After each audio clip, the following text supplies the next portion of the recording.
As an author of books for young people, I really love visiting schools because I get to work with up-and-coming generations of writers. I adore sixth graders, especially. I think maybe because they're kind of like at that age where they're standing right at the edge of everything they will or won't become, but they still believe anything is possible.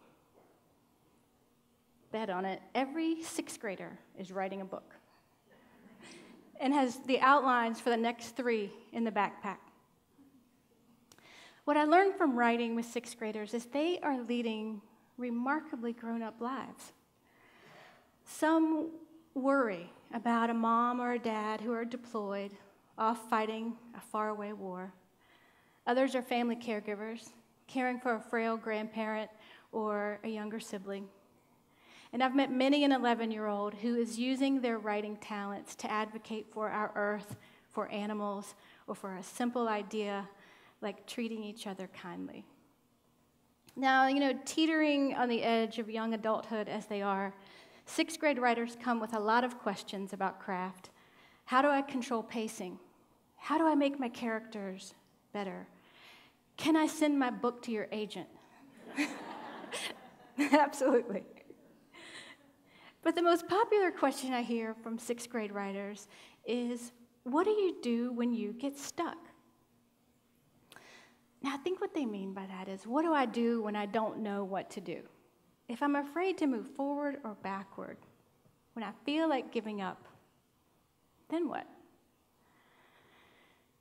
So I usually only have about an hour or 2 with young writers, so I need to make sure that whatever advice I dispense is like the most concentrated, cure-all, all-powerful, confidence-building, life-changing, triple-strength tonic on the market. And here it is. When I'm stuck in a funk, I tell my writers, I go to the James River. Because a river knows nothing about being stuck and everything about transformation. And when we're stuck, change is what we need.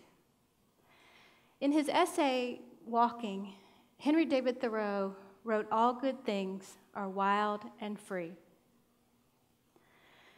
If I just have this much time with writers, I want to guide them to that place that exists within each of us that is wild and free. I want them to believe that the natural world is a wild and free laboratory where we can conduct experiments with language and emotion, with imagination and thought. Now, they don't always buy into this idea right at first. The river. No, really, what do you do when you get stuck? Yep, I say. If you want to find your voice as a writer, as a person, get outdoors. And they get a lot of blank looks then. So I tell them, did you know that in the James, there are Atlantic sturgeon that are longer than the 7-foot, 6-inch wingspan of former VCU center Larry Sanders? And imagining a fish as big as an NBA star gets them curious. Close your eyes, I tell my novelists, essayists, and poets.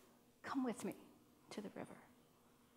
Look, the solitary midday hunt of a belted kingfisher, scouting minnows, tadpoles, and salamanders. Listen.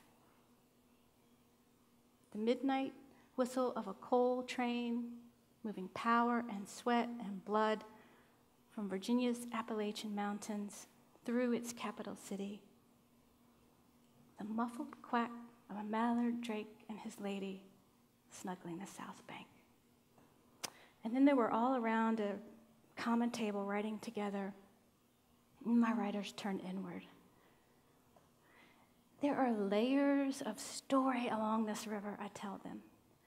The history of our river is the history of young people seeking transformation, freedom, and change.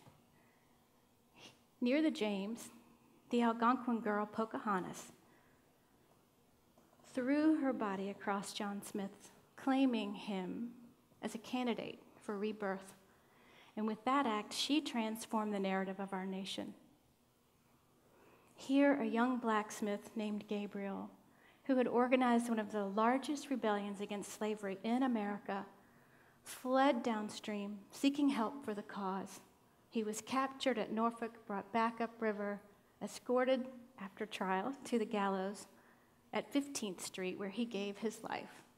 And with his life, he heralded a message. Freedom is coming. And here, little Magdalena Mitchell lost her father when he drowned in the river. After that, Magdalena and her mother worked hard as laundresses near the river. And as we learned today, Magdalena Walker Mitchell, flip it, Magdalena Mitchell Walker was an accomplished woman, among other things, who founded the St. Luke Penny Savings Bank, an institution that brought lasting change to thousands of people. So tell me, where do you feel you belong? I ask my writers. And then they start writing, drawing on the wild freedom they feel to be their true selves when they're at the barn with horses, when they're outside playing basketball, when they're at Topsail Island, when they're in the woods behind Grandma's house. When I'm stuck, I tell them, I go to the river. Because when I'm near the James, I'm wild and free, like the James, closer to knowing who I am, what I feel, and what I have to say. So I encourage you to emulate sixth graders. Seek out those natural places that fill you up, that get you unstuck, and that deliver you to someplace wild and free.